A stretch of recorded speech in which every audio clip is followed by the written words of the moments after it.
택배 봉투에 붙은 라벨을 본 순간 제자리가 더 이상 제자리가 아니게 됐습니다. 저는 한정임, 71살입니다. 30년 넘게 학교 급식실에서 일했고 지금은 은퇴해서 수도권 구형 아파트에서 혼자 삽니다.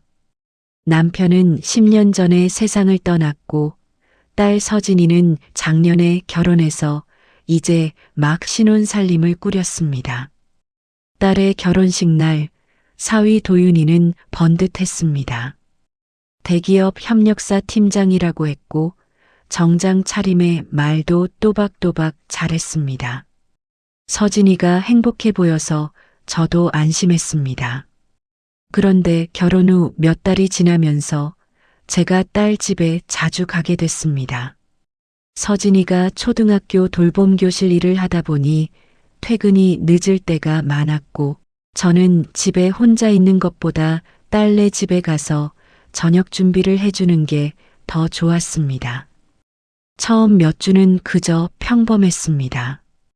제가 저녁을 해놓으면 도윤이가 먼저 들어와서 인사를 했고 서진이가 조금 늦게 도착했습니다. 그런데 어느 날 도윤이가 거실 테이블에 명함을 꺼내놓으며 말했습니다. 장모님, 제 명함 드릴게요. 혹시 필요하실 때 연락하세요. 명함에는 테크솔루션 협력사업부 팀장 최도윤이라고 적혀 있었습니다. 회사 이름도 깔끔하고 직함도 그럴듯했습니다. 저는 고마워하고 받아서 지갑에 넣어뒀습니다. 며칠 뒤 거실벽에 걸린 액자를 보게 됐습니다. 도윤이의 졸업사진이었습니다. 정장 차림에 학사모를 쓴 모습이었는데 배경에 보이는 건물 로고가 조금 낯설었습니다. 제가 아는 대학 로고와는 달라 보였지만 요즘 대학들은 로고를 자주 바꾼다는 얘기를 들어서 그러려니 했습니다. 그러던 어느 저녁 도윤이가 전화를 받으며 거실에서 나갔습니다. 목소리가 조금 낮아졌고 통화는 짧게 끝났습니다. 돌아온 도윤이에게 서진이가 물었습니다. 여보, 회사에서 온 전화야? 아, 협력사 쪽이었어. 별거 아니야. 서진이는 그냥 고개를 끄덕였지만 저는 그 대답이 조금 어색하다고 느꼈습니다. 협력사 쪽이라는 표현이 너무 모호했고 통화 내용을 구체적으로 말하지 않았습니다. 하지만 그때는 그저 회사 일이겠지 하고 넘겼습니다.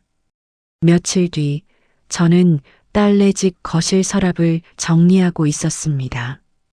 서진이가 엄마 서류 좀 정리해 줄래요? 하고 부탁했기 때문입니다. 서랍 안에는 보험 서류, 은행 서류, 각종 안내문이 뒤섞여 있었습니다. 저는 하나씩 꺼내서 종류별로 나누기 시작했습니다. 그러다 한 장의 서류를 보게 됐습니다. 자격증 사본이라고 적힌 종이었습니다. 도윤이 이름이 적혀 있었고 자격증 종류는 정보 처리 기사였습니다. 발급일자와 발급번호도 인쇄되어 있었습니다. 저는 자격증에 대해 잘 모르지만 이런 종류의 서류는 급식실에서도 자주 봤습니다. 위생사 자격증, 조리사 자격증 같은 것들이었습니다. 그런데 이 자격증 사본은 뭔가 달랐습니다. 인쇄 상태가 조금 흐릿했고 발급기관 도장이 너무 선명했습니다. 보통 사본은 도장이 조금 번지거나 흐려지는데 이건 오히려 원본보다 더 선명해 보였습니다. 저는 그 서류를 다시 서랍에 넣으면서 생각했습니다. 혹시 새로 발급받은 걸 복사한 건가? 그날 저녁 도윤이와 서진이가 함께 저녁을 먹으면서 이야기를 나눴습니다. 도윤이가 말했습니다. 요즘 회사에서 프로젝트가 하나 더 생겼어. 내가 담당이라 준비할 게 많아. 서진이가 걱정스럽게 물었습니다. 많이 바빠지겠네요? 괜찮아요? 괜찮아. 이번 프로젝트 잘 마무리하면 승진도 가능할 것 같아. 저는 그 대화를 들으며 고개를 끄덕였지만 속으로는 조금 이상하다고 느꼈습니다. 도윤이가 말하는 프로젝트의 내용이 구체적이지 않았습니다. 어떤 프로젝트인지, 누구와 하는 건지, 언제까지 끝내야 하는지, 그런 세부 사항이 전혀 없었습니다. 그저 프로젝트라는 단어만 반복됐습니다. 며칠 뒤 서진이가 출근하기 전에 저에게 부탁했습니다. 엄마, 오늘 분리수거 좀 해줄 수 있어요? 제가 아침에 못했거든요? 그래, 알았어. 나중에 할게. 서진이가 나가고 나서 저는 주방에 쌓인 분리수거 봉투를 챙겼습니다. 종이, 플라스틱, 비닐을 나눠서 들고 아파트 분리수거장으로 내려갔습니다. 분리수거장은 1층 주차장 옆에 있었고 저는 익숙하게 쓰레기를 분류했습니다. 종이 봉투를 정리하다가 한 장의 택배 봉투가 눈에 들어왔습니다. 반송 스티커가 붙어 있었습니다. 보통은 그냥 버리는데 이번엔 뭔가 걸렸습니다. 반송 스티커에 적힌 이름이 최도윤이 아니었습니다. 김태성이라는 이름이 적혀 있었고 주소도 달랐습니다. 다른 지역 주소였습니다. 저는 그 봉투를 다시 들여다봤습니다. 받는 사람 주소는 딸네 집 주소가 맞았지만 반송 라벨에는 전혀 다른 이름과 주소가 적혀 있었습니다. 혹시 택배회사 실수인가 싶어서 라벨을 자세히 봤지만 글씨는 또박또박 인쇄되어 있었습니다. 저는 그 봉투를 사진으로 찍었습니다. 왜 그랬는지는 모르겠습니다.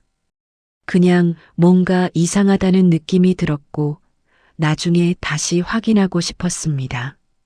사진을 찍고 나서 봉투를 종이 쓰레기통에 넣으려는데 뒤에서 목소리가 들렸습니다. 장모님, 그거 왜 보세요? 도윤이었습니다. 언제 왔는지 제 바로 뒤에 서 있었습니다. 목소리는 부드러웠지만 표정은 조금 굳어 있었습니다. 저는 놀라서 봉투를 손에서 놓쳤고 도윤 씨가 그걸 주워서 바로 쓰레기통에 넣으며 말했습니다. 아, 이거요? 그거 택배 아니 반송 라벨이에요. 회사에서 잘못 붙인 거예요. 제가 받은 건데 라벨이 엉망으로 붙어서 반송됐다가 다시 온 거라 신경 안 쓰셔도 돼요. 도윤이는 그렇게 말하고 나서 바로 자기 차로 갔습니다. 저는 그 자리에 서서 도윤이의 뒷모습을 봤습니다. 설명은 그럴듯했지만 반응이 너무 빨랐습니다. 제가 봉투를 보자마자 바로 나타났고 설명도 준비된 것처럼 술술 나왔습니다. 저는 분리수거를 마치고 집으로 돌아왔습니다. 핸드폰을 꺼내서 아까 찍은 사진을 다시 봤습니다. 김태성이라는 이름, 낯선 주소, 그리고 반송 스티커. 도윤이 말대로 택배회사 실수일 수도 있었습니다. 하지만 뭔가 찜찜했습니다. 그날 저녁 저는 딸네 집에서 저녁을 준비하지 않았습니다. 제 집으로 돌아와서 혼자 앉아 있었습니다. 거실 탁자 위에는 도윤이가 준 명함이 놓여 있었습니다. 저는 명함을 다시 꺼내서 봤습니다. 테크솔루션 협력사업부 팀장 최도윤. 명함 뒷면에는 회사 대표 전화번호가 적혀 있었습니다. 저는 그 번호를 핸드폰에 저장하지는 않았지만 적어두기는 했습니다. 왜 그랬는지는 모르겠습니다. 그냥 뭔가 확인하고 싶었습니다. 며칠 뒤 같은 동에 사는 오미자 씨를 만났습니다. 오미자 씨는 저보다 1살 많았고 이 동네에 저보다 먼저 들어온 분이었습니다. 동네 사람들 얼굴을 다 알고 누가 어디 사는지도 다 기억하는 분이었습니다. 정임 씨, 요즘 딸네 집 자주 가시나 봐요? 네, 서진이가 바빠서 제가 저녁 준비 좀 해주고 있어요. 사위분 괜찮으세요? 제가 몇 번 봤는데 참 깔끔하게 생기셨더라고요. 네, 괜찮아요. 오미자 씨는 잠깐 말을 멈추더니 다시 물었습니다. 그런데 사위분 차 2대 있으세요? 제가 주차장에서 봤는데 똑같은 차가 2대 있는 것 같던데. 저는 그 말에 조금 놀랐습니다. 도윤 씨는 차가 한 대뿐이었습니다. 검은색 세단이었습니다. 아니요, 한 대만 있어요. 그래요? 제가 잘못 본 건가? 비슷한 차가 많으니까. 오미자 씨는 그렇게 말하고 자기 집으로 들어갔지만 저는 그 말이 계속 머릿속에 남았습니다. 혹시 도윤이가 다른 차를 빌렸거나 아니면 친구 차를 주차해 둔 건가? 하지만 굳이 그럴 이유가 없었습니다. 다음에 딸내 주차장에 가면 번호판을 한번 봐야겠다는 생각이 들었습니다. 그날 밤 저는 잠이 오지 않았습니다. 자격증 사본, 택배 봉투, 명함, 그리고 오미자 씨가 한 말. 하나하나는 별것 아닌 것 같았지만 모이니까 뭔가 어긋난 느낌이 들었습니다. 저는 침대에 누워서 천장을 보며 생각했습니다. 도윤이에 대해서 내가 아는 게 뭐지? 대기업 협력사 팀장, 정보처리기사 자격증, 졸업사진 속 학사모. 그런데 구체적인 건 아무것도 없었습니다. 어느 대학을 나왔는지, 회사 이름이 정확히 뭔지, 프로젝트가 뭔지. 도윤 씨는 말을 잘했지만 말 속의 내용은 없었습니다. 다음 날 아침 저는 명함을 다시 꺼내서 봤습니다. 회사 대표 전화번호 옆에는 이메일 주소도 적혀 있었습니다. 저는 인터넷을 잘 못하지만 검색 정도는 할 수 있었습니다. 핸드폰으로 회사 이름을 검색해 봤습니다. 검색 결과에는 비슷한 이름만 잔뜩 떴습니다. 그 이상은 못하겠어서 화면을 껐습니다. 혹시 내가 너무 예민한 건가? 그렇게 생각하려고 했지만 마음 한구석이 계속 무거웠습니다. 서진이는 행복해 보였고 도윤이도 딸에게 잘해줬습니다. 하지만 뭔가 맞지 않는 퍼즐 조각처럼 작은 어긋남들이 계속 쌓였습니다. 며칠 뒤 저는 다시 딸네 집에 갔습니다. 서진이가 저녁 준비를 부탁했고 저는 주방에서 재료를 손질하고 있었습니다. 도윤이는 거실 소파에 앉아서 노트북을 보고 있었습니다. 저는 주방에서 슬쩍 거실을 봤습니다. 노트북 화면에는 문서가 띄워져 있었고 도윤이는 뭔가를 열심히 타이핑하고 있었습니다. 그때 도윤이 핸드폰이 울렸습니다. 도윤이는 핸드폰을 보더니 잠깐 망설이다가 전화를 받지 않았습니다. 화면에 뜬 이름은 형님이었습니다. 저는 그 이름을 봤습니다. 도윤이는 외동아들이라고 들었습니다. 그렇다면 형님은 누구일까요? 도윤이는 핸드폰을 뒤집어 놓고 다시 노트북을 봤습니다. 저는 아무 말도 하지 않았습니다.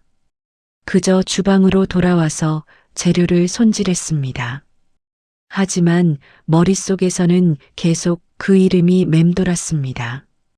형님, 저녁을 먹으면서 서진이가 말했습니다. 엄마 다음 주에 오빠 회사에서 워크숍 간대요? 2박 3일이래요? 그래, 어디로 가는데? 도윤이가 대답했습니다. 강원도 쪽이요. 회사에서 단체로 가는 거라 일정이 빡빡할 것 같아요. 조심해서 다녀와요. 네, 장모님. 대화는 자연스러웠지만 저는 또 그 말을 곱씹었습니다. 회사에서 단체로. 하지만 도윤 씨는 회사 동료 이야기를 한 번도 한 적이 없었습니다. 누구랑 같은 팀인지, 상사가 누군지, 후배가 있는지, 그런 이야기가 전혀 없었습니다. 식사를 마치고 저는 설거지를 했습니다. 서진이는 거실에서 TV를 보고 있었고, 도윤이는 또 어디론가 전화를 하러 베란다로 나갔습니다. 저는 설거지를 하면서 베란다 쪽을 슬쩍 봤습니다. 도윤 씨는 목소리를 낮춰서 통화하고 있었습니다. 무슨 말인지는 들리지 않았지만 표정이 조금 굳어 있었습니다. 통화가 끝나고 도윤이가 들어왔을 때 서진이가 물었습니다. 누구랑 통화하는 거야? 아, 협력사 담당자요. 다음 주 워크숍 일정 확인하는 거였어요. 그렇구나. 서진이는 그냥 고개를 끄덕였습니다. 저는 설거지를 마치고 행주를 정리하면서 생각했습니다. 왜 굳이 베란다로 나가서 통화를 할까? 그날 밤 저는 집으로 돌아오는 길에 택시를 탔습니다. 택시 기사님이 라디오를 들으며 중얼거렸습니다. 요즘은 명함도 얼마든지 만든다더군요. 저는 그 말을 듣고 가슴이 철렁했습니다. 집에 도착해서 저는 다시 명함을 꺼냈습니다. 테크솔루션 협력사업부 팀장 최도윤. 깔끔한 글씨, 정돈된 레이아웃. 하지만 이게 진짜인지 가짜인지 저는 알 수 없었습니다. 저는 핸드폰을 꺼내서 아까 찍어둔 택배 봉투 사진을 다시 봤습니다. 김태성이라는 이름. 도윤 씨는 그게 택배 회사 실수라고 했지만 정말 그럴까요? 그날 밤부터 저는 잠을 제대로 자지 못했습니다. 머릿속에서 계속 의문이 꼬리를 물었습니다. 자격증은 진짜일까? 회사는 실제로 존재할까? 형님은 누구일까? 왜 통화할 때마다 자리를 피할까? 며칠 뒤 저는 서진이에게 전화를 걸었습니다. 서진아, 엄마가 궁금한 게 있는데. 네, 엄마? 뭐예요? 도윤이 회사 이름이 정확히 뭐야? 엄마가 명함을 봤는데 기억이 잘 안 나서. 테크솔루션이요? 왜요? 아니, 그냥 궁금해서. 그 회사 큰데야? 중견기업이라고 들었어요? 협력사업부에서 일하니까 출장도 좀 다니고 그래요? 그렇구나. 저는 더 이상 묻지 않았습니다. 서진이 목소리에는 의심이 전혀 없었습니다. 딸은 도윤 씨를 완전히 믿고 있었습니다. 전화를 끊고 나서 저는 거실 창밖을 봤습니다. 해가 지고 있었고 아파트 단지에 가로등이 하나씩 켜졌습니다. 저는 혼자 중얼거렸습니다. 내가 너무 예민한 건가 아니면 문장을 끝맺지 못했습니다. 왜냐하면 저도 답을 모르기 때문이었습니다. 하지만 한 가지는 확실했습니다. 뭔가 어긋나고 있다는 것. 그리고 그 어긋남이 점점 커지고 있다는 것. 저는 명함을 서랍에 넣고 택배 봉투 사진을 핸드폰 앨범에 따로 저장했습니다. 아직은 아무에게도 말할 수 없었습니다. 특히 서진이에게는. 딸이 행복해 보이는데 제가 괜히 불안을 심어줄 수는 없었습니다. 하지만 저는 결심했습니다. 조용히 지켜보기로. 그리고 만약 뭔가 더 이상한 일이 생기면 그때는 확실히 확인하기로. 택배 봉투 사진을 찍고 나서 일주일이 지났습니다. 저는 그동안 딸네 집에 가지 않았습니다.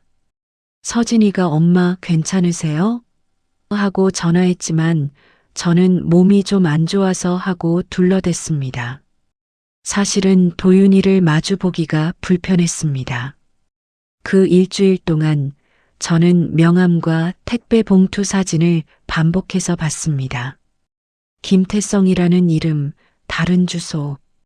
도윤이 말대로 택배 회사 실수일 수도 있었습니다. 하지만 그 말이 너무 빨리 나왔고 너무 매끄러웠습니다. 저는 결심했습니다. 찜찜한 것들을 직접 확인해 보기로. 도윤이가 말한 대학이 진짜인지, 자격증이 진짜인지. 하지만 어떻게 확인해야 할지 몰랐습니다. 저는 인터넷도 서툴고 행정 절차도 잘 모릅니다. 며칠을 고민하다가 저는 동네 행정복지센터에 갔습니다. 상담 창구에서 젊은 직원이 물었습니다. 어떻게 오셨어요? 학력 확인을 하고 싶은데요. 가족 학력을 확인할 수 있나요? 본인 동의 없이는 어렵습니다. 졸업증명서는 본인이나 법적 대리인만 발급받을 수 있어요. 저는 고개를 끄덕이고 나왔습니다. 역시 쉽지 않았습니다. 집으로 돌아오는 길에 저는 명함을 다시 꺼냈습니다. 졸업사진 속 대학 로고가 계속 걸렸습니다.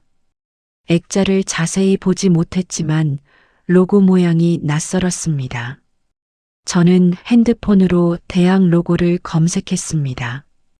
여러 대학 로고가 나왔지만 도윤 씨 사진 속 로고와 똑같은 건 없었습니다. 직접 확인할 방법은 없을까? 저는 용기를 냈습니다. 다음 날 서진이에게 전화를 걸었습니다. 서진아, 도윤 씨가 어느 대학 나왔다고 했지? 한양대요? 왜요, 엄마? 아니, 그냥 궁금해서. 졸업사진 액자 봤는데 학교가 멋있더라. 그렇죠? 여보가 자랑스러워 하더라고요. 전화를 끊고 저는 한양대학교 행정팀 전화번호를 검색했습니다. 번호를 찾아서 저장했지만 바로 전화하지는 못했습니다. 뭐라고 말해야 할지 몰랐습니다. 이틀을 고민하다가 저는 전화를 걸었습니다. 벨이 2번 울리고 나서 여자 목소리가 들렸습니다. 한양대학교 학사행정팀입니다. 안녕하세요. 졸업 확인 좀 하고 싶은데요. 본인이신가요? 아니요, 가족입니다. 본인 동의서가 있으신가요? 없으시면 확인이 어렵습니다. 그럼 이름하고 생년월일만 말씀드리면 졸업 여부만 확인할 수 있나요? 잠시 침묵이 흘렀습니다. 그러더니 직원이 말했습니다. 성함과 생년월일 말씀해 주세요. 최도윤, 1983년 5월 12일생입니다. 잠시 침묵이 흘렀습니다. 그러더니 직원이 말했습니다. 죄송하지만 본인이 아니신 경우 개인정보 보호 때문에 확인이 어렵습니다. 공식적인 확인이 필요하시면 민원이나 공문으로 요청하셔야 합니다. 공문이요? 네. 법률구조공단이나 행정기관을 통하면 사실조회가 가능합니다. 아, 알겠습니다. 감사합니다. 전화를 끊고 저는 한동안 그 자리에 서 있었습니다. 확인할 방법이 막혔습니다. 그날 저녁 서진이에게서 전화가 왔습니다. 엄마, 오늘 저녁 우리 집에서 같이 먹어요? 오빠가? 엄마 오시라고 했어요? 저는 거절하고 싶었지만 거절하면 서진이가 이상하게 생각할 것 같았습니다. 그래, 갈게. 저녁 6시에 딸네 집에 도착했습니다. 도윤이가 현관문을 열어줬습니다. 장모님 오셨어요. 들어오세요. 도윤이는 평소처럼 웃고 있었습니다. 저는 억지로 웃으며 안으로 들어갔습니다. 식탁에는 음식이 차려져 있었습니다. 도윤이가 말했습니다. 장모님 요즘 안 오셔서 서진이가 걱정했어요. 괜찮으세요? 응, 괜찮아. 몸이 좀 안 좋았는데 이제 나았어. 다행이네요. 장모님 건강하셔야죠. 도윤이는 자연스러웠습니다. 거짓말을 하고 있다는 티가 전혀 없었습니다. 저는 그 모습이 더 무서웠습니다. 식사를 하면서 서진이가 말했습니다. 엄마, 오빠가? 이번 달에 승진 대상자래요? 팀장에서 부장으로 올라갈 수도 있대요? 도윤이가 겸손하게 웃었습니다. 아직 확정은 아니에요. 그냥 후보에 올랐다는 거죠. 그래도 대단한 거잖아요? 저는 젓가락을 놓고 물었습니다. 회사 이름이 뭐라고 했지? 엄마가 자꾸 까먹네. 테크솔루션이요. 협력사업부예요. 거기 오래 다녔어? 5년 정도 됐어요. 저는 고개를 끄덕였습니다. 5년. 그렇게 오래 다녔다면 동료도 있을 텐데 도윤 씨는 회사 사람 이야기를 한 번도 하지 않았습니다. 식사가 끝나고 도윤이가 거실로 가서 핸드폰을 봤습니다. 화면을 보더니 표정이 살짝 굳었습니다. 그러더니 베란다로 나갔습니다. 또 전화였습니다. 서진이가 설거지를 하면서 말했습니다. 요즘 회사 일이 많은가 봐요? 전화가 자주 와요? 그런가 보네. 저는 설거지를 도와주면서 베란다 쪽을 슬쩍 봤습니다.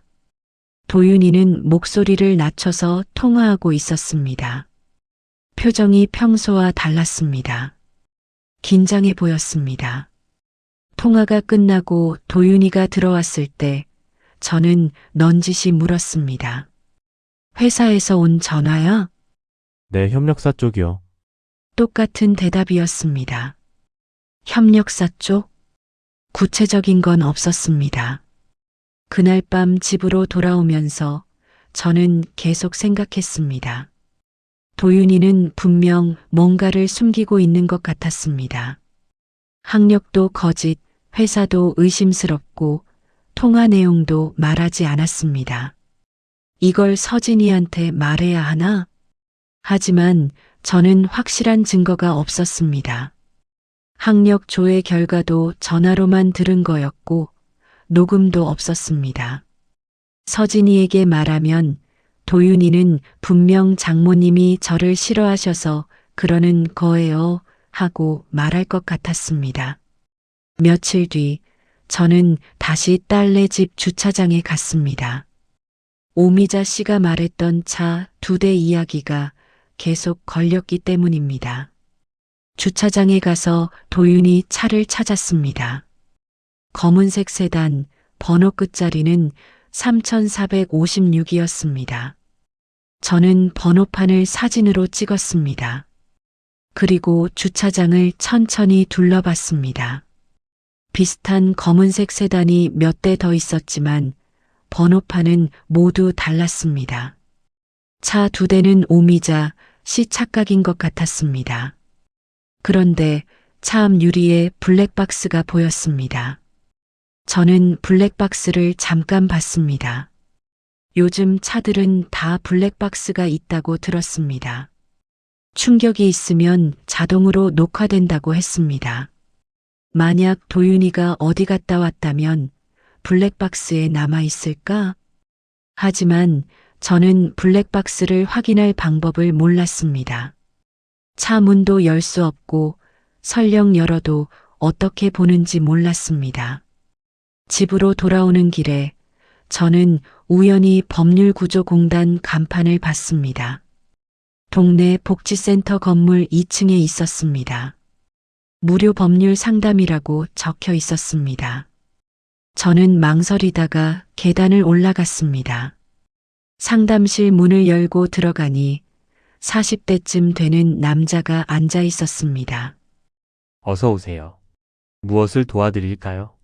저는 자리에 앉아서 조심스럽게 말했습니다. 가족 문제로 상담받고 싶습니다. 네, 말씀하세요. 저는 도윤 씨 이야기를 했습니다. 학력이 거짓으로 의심된다는 것, 회사도 확실하지 않다는 것, 택배 봉투에서 다른 이름을 봤다는 것. 상담사는 끄덕이며 들었습니다. 증거는 어느 정도 확보하셨나요? 사진 몇 장이요. 택배 봉투 라벨하고 명함하고. 학력 조회는요? 전화로 확인했는데 기록이 없다고 했어요. 상담사는 메모를 하더니 말했습니다. 일단 증거를 더 모으셔야 합니다. 전화 통화 내용은 증거로 인정되지 않아요. 대학에 공문을 보내서 정식으로 확인하거나 자격증 발급기관에 문의해야 합니다. 그리고 가능하면 사위분이 직접 말하는 걸 녹음하시는 게 좋습니다. 녹음이요? 네, 사위분이 스스로 학력이나 경력에 대해 말하는 걸 녹음하면 나중에 대조할 수 있어요. 그리고 만약 대면이 필요하면 여기 조정실을 이용하실 수 있습니다. 양측이 모여서 이야기하고 필요하면 저희가 증거를 정리해서 제시할 수 있어요. 저는 고개를 끄덕였습니다. 증거 정리. 그게 필요했습니다. 지금 제 손에는 사진 몇 장과 전화 통화 내용뿐이었습니다. 감사합니다. 생각해 보겠습니다. 상담실을 나오면서 저는 머릿속을 정리했습니다. 증거를 더 모아야 한다. 대학 기록, 자격증 발급 여부, 그리고 도윤 씨가 직접 말하는 내용. 며칠 뒤 저는 다시 용기를 냈습니다. 자격증 발급 기관에 전화를 걸었습니다. 정보처리기사 자격증은 한국산업인력공단에서 발급한다고 검색했습니다.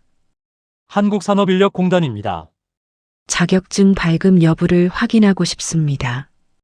본인 확인이 가능하신가요? 본인 아니시면 개인정보보호법상 확인이 어렵습니다. 제가 가족인데요. 죄송합니다.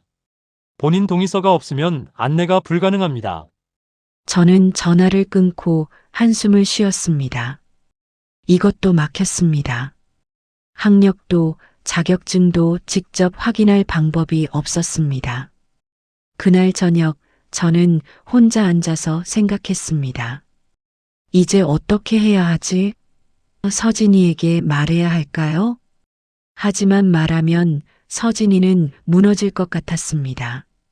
결혼한 지 1년도 안 됐고 딸은 도윤 씨를 완전히 믿고 있었습니다. 그때 핸드폰이 울렸습니다. 서진이었습니다. 엄마, 내일 저녁에 우리 집 올 수 있어요? 도윤 오빠 생일이거든요? 그래, 갈게. 생일. 저는 도윤이 생일이 언제인지도 몰랐습니다. 다음 날 저녁 저는 작은 선물을 사서 딸네 집에 갔습니다. 도윤이는 환하게 웃으며 맞아줬습니다. 장모님 감사합니다. 선물까지 챙겨주시고. 별거 아니야. 식탁에는 케이크와 음식이 차려져 있었습니다. 서진이가 촛불을 켰고 도윤 씨가 소원을 빌었습니다. 저는 그 모습을 보면서 복잡한 마음이 들었습니다. 생일 축하가 끝나고 도윤이가 말했습니다. 장모님 사실 말씀드릴 게 있어요. 저는 긴장했습니다. 요즘 장모님이 저를 좀 이상하게 보시는 것 같아서요. 제가 뭘 잘못했나 싶어서 고민했어요.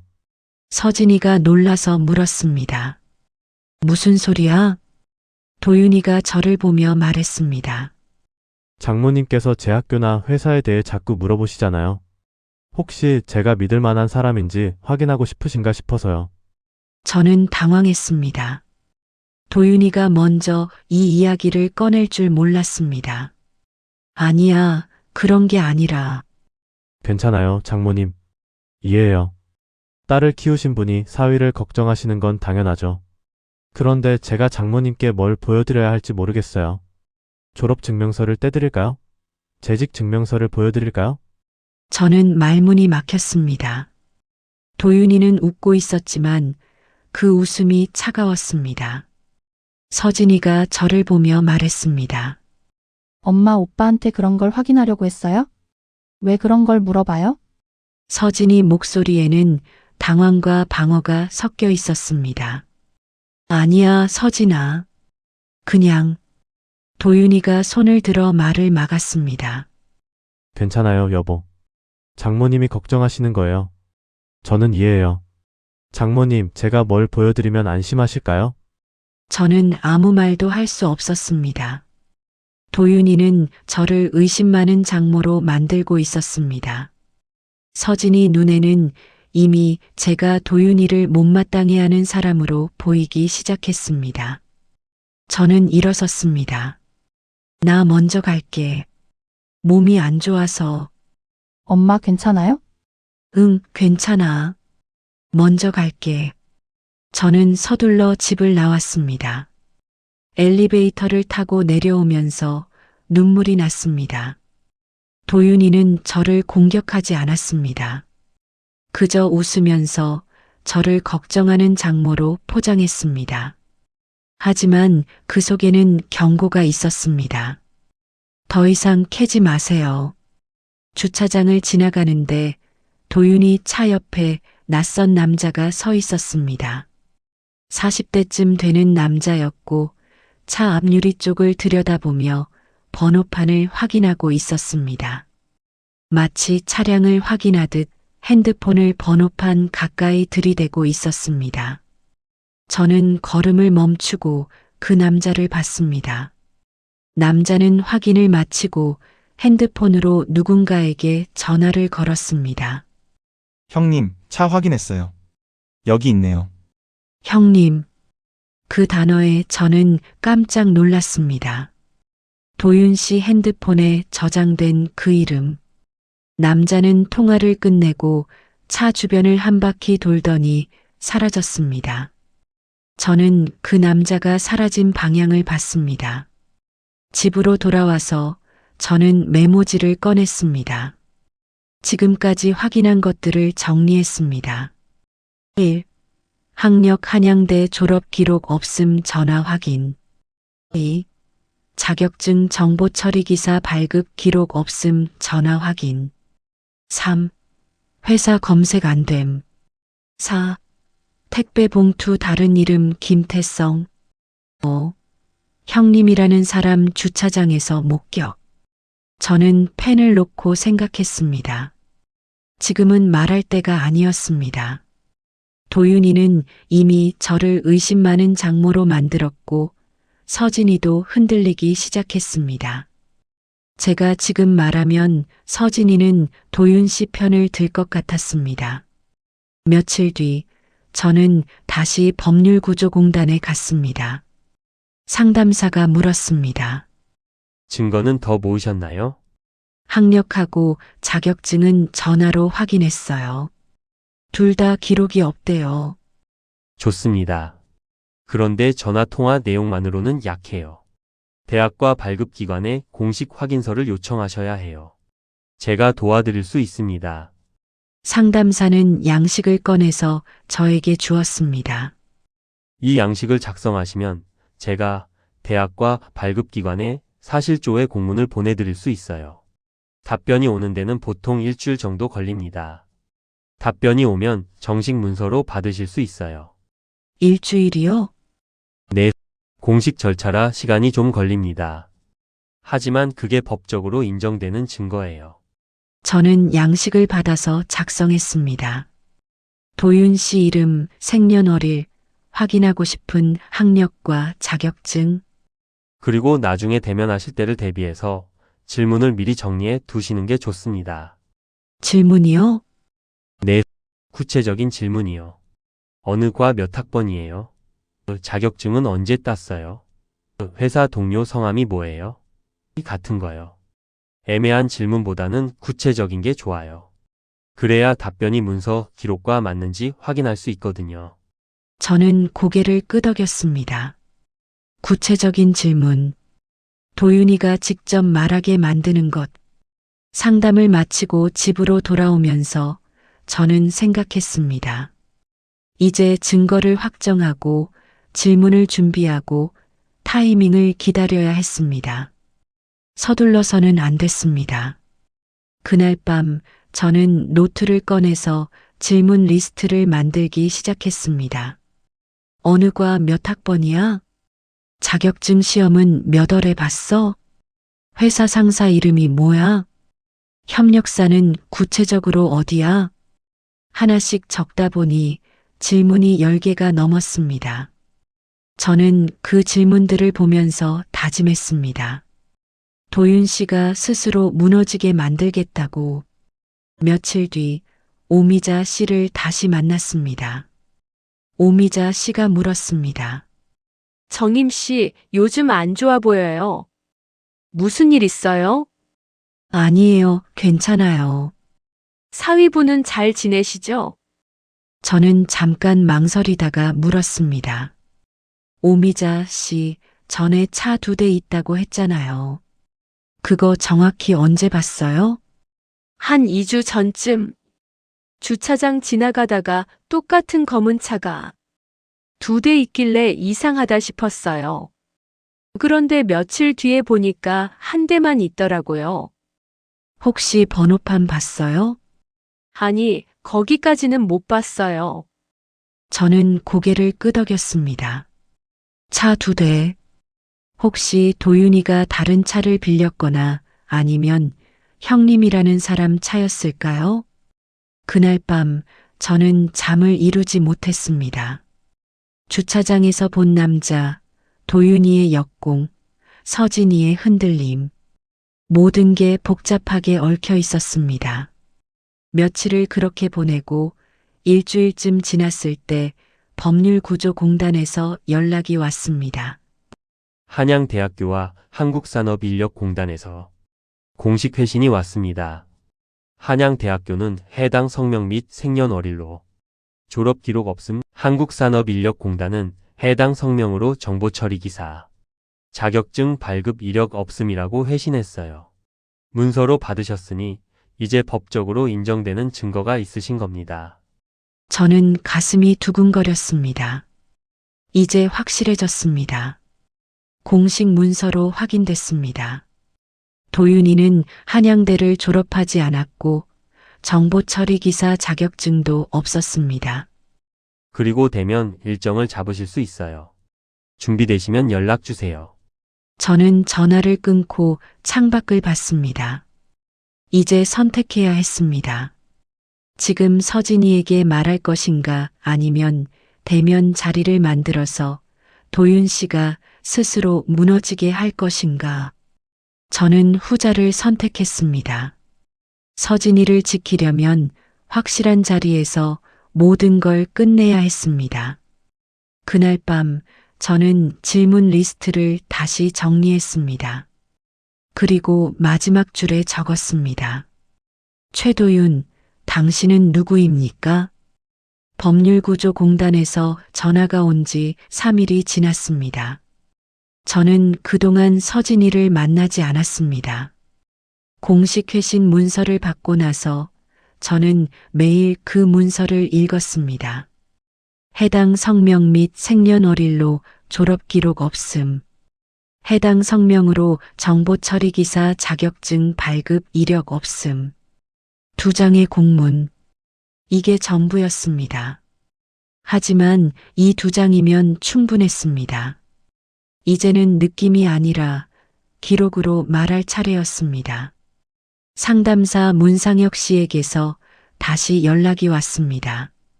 조정 일정을 잡으시겠어요? 네, 그럼 이번 주 금요일 오후 2시 어떠세요? 사위분과 따님께도 참석하시라고 연락하셔야 해요. 알겠습니다. 전화를 끊고 저는 서진이에게 문자를 보냈습니다. 서진아, 금요일 오후 2시에 엄마랑 법률구조공단에서 만나자. 도윤이도 같이 와야 해. 잠시 후 서진이에게서 전화가 왔습니다. 엄마 무슨 일이에요? 왜 법률구조공단이에요? 금요일에 가면 알게 될 거야. 도윤이한테도 꼭 말해줘. 엄마 도대체 무슨... 금요일에 보자. 저는 전화를 끊었습니다. 서진이는 불안해했지만 저는 지금 설명할 수 없었습니다. 금요일 오후 2시 법률구조공단 조정실에 들어갔을 때 서진이와 도윤이가 이미 와 있었습니다. 서진이는 불안한 표정이었고 도윤이는 침착해 보였습니다. 문상혁 상담사가 자리를 권했습니다. 모두 앉으세요. 오늘은 가족 간 사실 확인을 위한 자리입니다. 도윤 씨가 저를 보며 말했습니다. 장모님, 무슨 일이신지 말씀해 주시겠어요? 저는 가방에서 2장의 문서를 꺼냈습니다. 한양대학교 회신 문서와 한국산업인력공단 회신 문서. 2 문서를 테이블 위에 놓았습니다. 이게 뭔지 보세요. 도윤이는 문서를 보지 않고 저를 봤습니다. 서진이가 먼저 문서를 집어들었습니다.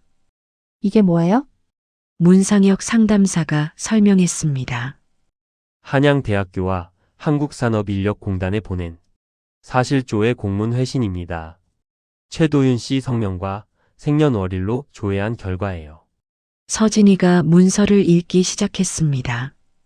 얼굴이 점점 하얗게 변했습니다. 이게 무슨 말이에요? 졸업 기록이 없다고요? 자격증도 없다고요?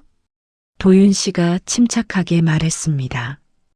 장모님, 이건 뭔가 착오가 있는 것 같은데요. 제가 한양대를 나온 건 확실해요. 자격증도 있고요. 저는 도윤 씨를 똑바로 봤습니다. 그럼 어느 과 몇 학번이에요? 도윤 씨가 잠깐 멈칫했습니다. 컴퓨터공학과 3학번이에요. 졸업은 언제 했어요? 2009년 2월이요. 저는 고개를 끄덕이고 문상혁 상담사를 봤습니다. 상담사가 말했습니다. 한양대학교 회신에는 2009년 2월 졸업자 중 최도윤이라는 이름이 없다고 명시되어 있습니다. 도윤 씨 표정이 살짝 굳었습니다. 저는 다시 물었습니다. 그럼 자격증은 언제 땄어요? 2010년쯤이요. 어디서 시험 봤어요? 도윤 씨가 잠깐 말을 멈췄습니다. 서울 시험장에서요. 서울 어디요? 잘 기억이 안 나네요.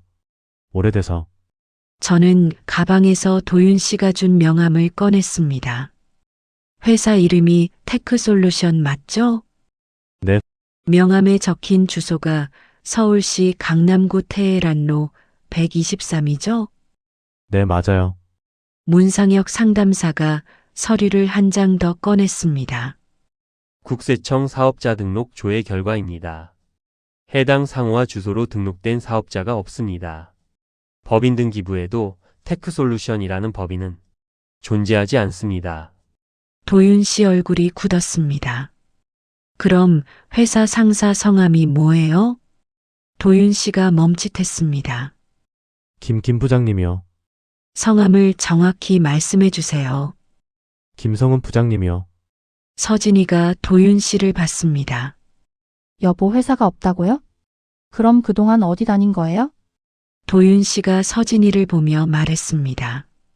여보, 이건 오해야. 장모님이 뭔가 잘못 알고 계신 거야. 저는 가방에서 택배 봉투 사진을 꺼냈습니다. 반송 라벨이 찍힌 사진이었습니다. 이건 뭐예요? 김태성이라는 이름. 이게 누구예요? 도윤 씨 얼굴이 확연히 굳었습니다. 그건 택배회사 실수라고 했잖아요. 도윤 씨가 자리에서 일어났습니다. 장모님, 이건 너무 하시는 거 아니에요? 저를 범죄자 취급하시는 거예요?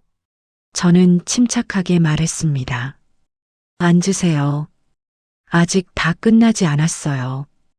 도윤 씨는 앉지 않았습니다. 서진이가 도윤 씨 팔을 잡았습니다.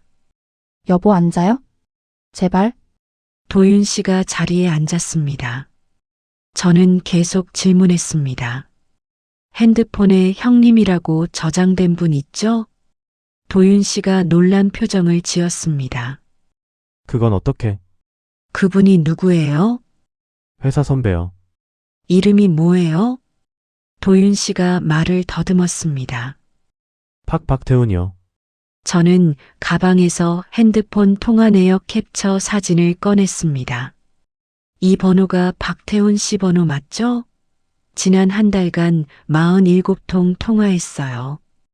회사 선배치고는 통화가 너무 많지 않나요? 도윤 씨 얼굴이 창백해졌습니다. 그건 그리고 2주 전 오후 7시 23분, 이 번호에서 당신한테 전화 왔죠. 그날 제가 주차장에서 봤어요. 박태훈 씨가 당신 차 번호판을 확인하고 전화로 형님, 차 확인했어요 라고 했어요. 도윤 씨는 아무 말도 하지 못했습니다. 문상혁 상담사가 말했습니다. 도윤 씨가 자리에서 몸을 앞으로 기울이며 말했습니다. 이건 뭔가 착오가 있는 거예요. 대학 전산 오류일 수도 있잖아요. 저는 질문 리스트를 꺼냈습니다. 그럼 몇 가지만 더 확인하죠. 컴퓨터 공학과 3학번이라고 했죠? 네. 지도 교수님 성함이 뭐예요? 도윤 씨가 멈칫했습니다. 이 이름이 지금 바로 생각이 안 나네요. 오래됐으니까. 졸업 논문 주제는 뭐였어요? 그것도 기억이. 자격증 시험은 몇 회차에 봤어요? 회차까지는. 저는 자격증 사본 사진을 꺼냈습니다. 이 자격증 사본, 발급 번호가 끝자리가 3456이에요. 그런데 한국산업인력공단 회신에는 2010년에 발급된 시리즈 번호는 1000번대부터 시작한다고 나와 있어요. 3000번대는 2012년부터예요. 문상혁 상담사가 말했습니다. 최도윤 씨, 지금까지 나온 내용을 정리하겠습니다. 한양대학교 졸업 기록 없음, 정보 처리 기사, 자격증 발급 이력 없음, 사업자 등록 조회 결과, 회사 존재 부정, 자격증 사본 발급 번호 불일치, 택배 라벨 다른 이름 표기. 이걸 어떻게 설명하시겠어요? 도윤이가 서진이를 봤습니다. 여보, 나 믿어줘. 이건. 서진이가 눈물을 흘리며 물었습니다. 여보, 대답해봐요. 지도교수 이름도 모르고 논문 주제도 모르는데 어떻게 졸업을 했어요? 자격증 번호도 안 맞잖아요? 도윤이는 대답하지 못했습니다. 침묵이 흘렀습니다. 저는 마지막 질문을 했습니다. 당신은 누구예요? 도윤 씨가 고개를 숙였습니다. 한참 동안 아무 말이 없었습니다. 그러다가 작은 목소리로 말했습니다. 저는 최도윤이 맞아요. 하지만 학력이랑 경력은. 거짓이죠? 네. 서진이가 자리에서 일어나 뒤로 물러섰습니다. 여보, 그럼 그동안 저한테 한 말이 다 거짓말이었어요? 도윤 씨가 서진이를 보려 했지만 서진이는 고개를 돌렸습니다. 문상혁 상담사가 말했습니다. 오늘 확인된 사항은 모두 기록으로 남습니다. 앞으로 법적 절차가 필요하시면 이 기록을 활용하실 수 있고 관계를 어떻게 정리하실지는 전적으로 당사자분들이 결정하시면 됩니다. 저는 서진이를 봤습니다. 서진이는 울고 있었습니다.